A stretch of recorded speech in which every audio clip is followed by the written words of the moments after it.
So here we are. So, your character right now, Yes. not a ton of screen time right now, but when he seems to be planning something more than what's there. Can you tease us a little more of what might be coming for your character? Currently, he is planning what he set out to at the start of the show. He is pursuing his tower and his forge, because that is for the benefit of Region. However, other things ring on his doorbell, and but we're not there yet. But he will have the necessary equipment in place should anything be required. That's Elvish for stay tuned. That's a diplomatic answer. We're trying to create a place where the races all coexist. However, you're getting a lot of opposition. What do you think going forward he should do differently? Well, the story is going to overtake him before he gets a chance to see that through. He becomes very single-minded. Initially, he believes he's doing it for the good of Middle-earth. That may shift as we move forward into further episodes. But currently, he's already been slightly sidelined from his initial aim.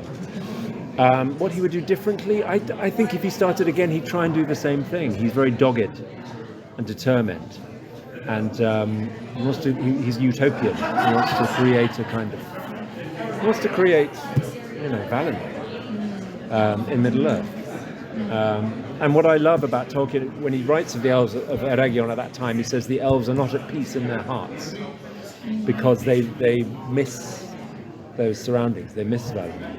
So that is how he starts out. But as I said, he does get waylaid.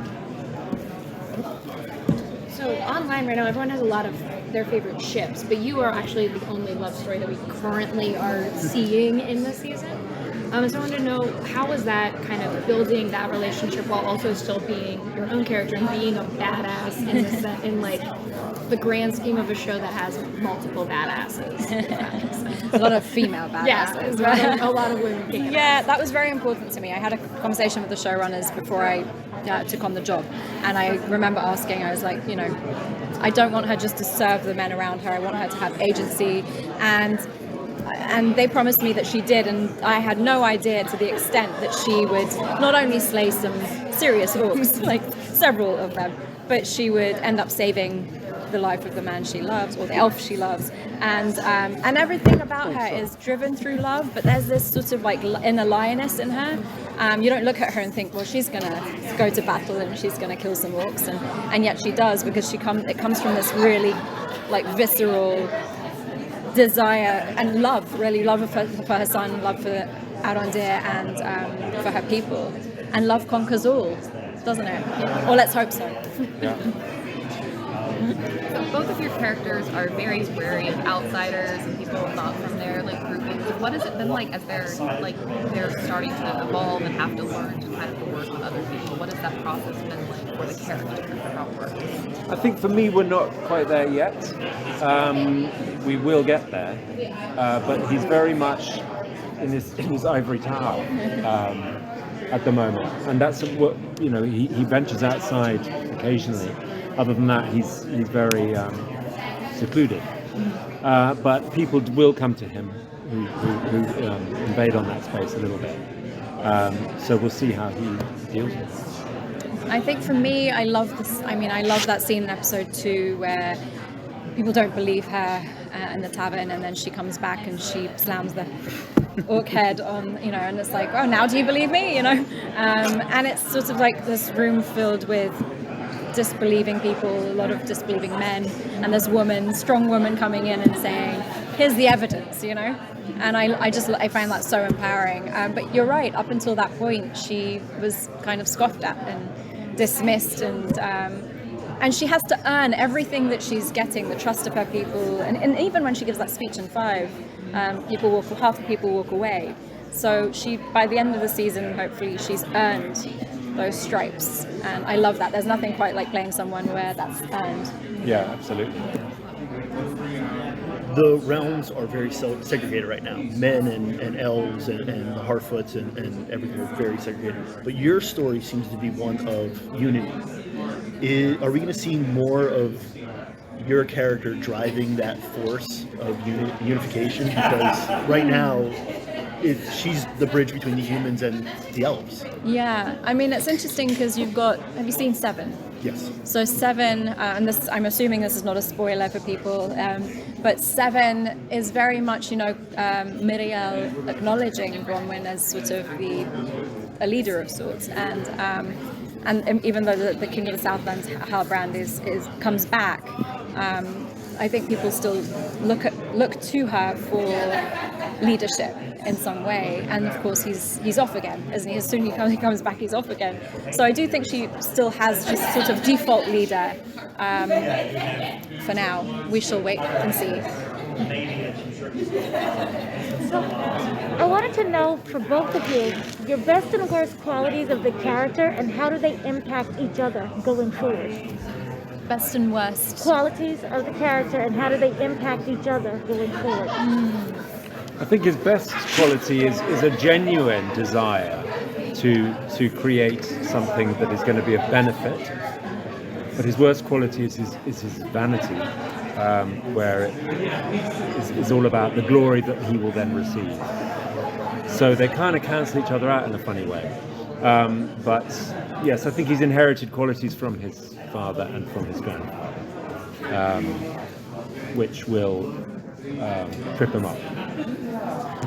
I think for Bronwyn, she's driven by love, which I think is her greatest strength. And I think her greatest weakness is she's been doing this alone for such a long time that I think there's a part of her that finds it really hard to sort of let people in. And so that guardedness, I think, maybe, it's that juxtaposition of being driven by love, but also allowing love in, and so I find that really, really interesting moving forward to see how it balances out.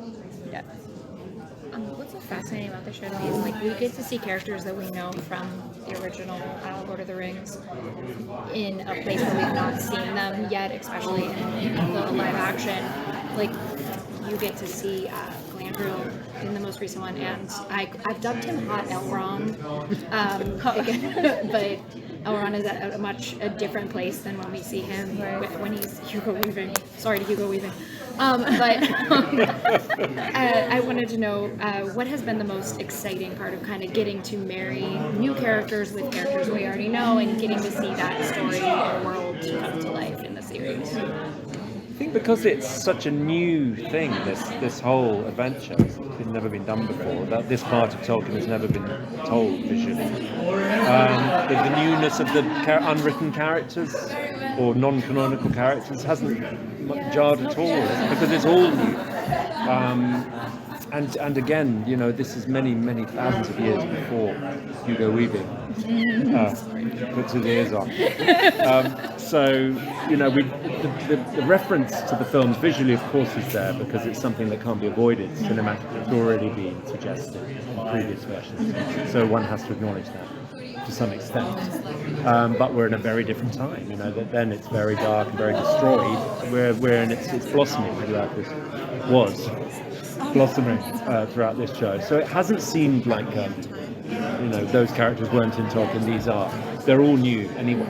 So and Elrond and Galadriel, the ones we do see later, are all much, much younger, very different people, as we all are when we're young. I second that. I don't know if I have much to add. I mean, it's fascinating to me that you're right, that it's not jarring. You would expect these non-canonical characters to come in and sort of disrupt the flow of what we expect to see, and I don't find that. In fact, they've driven much of the storylines. Yeah, because it's all exactly, and it's all grounded in Tolkien.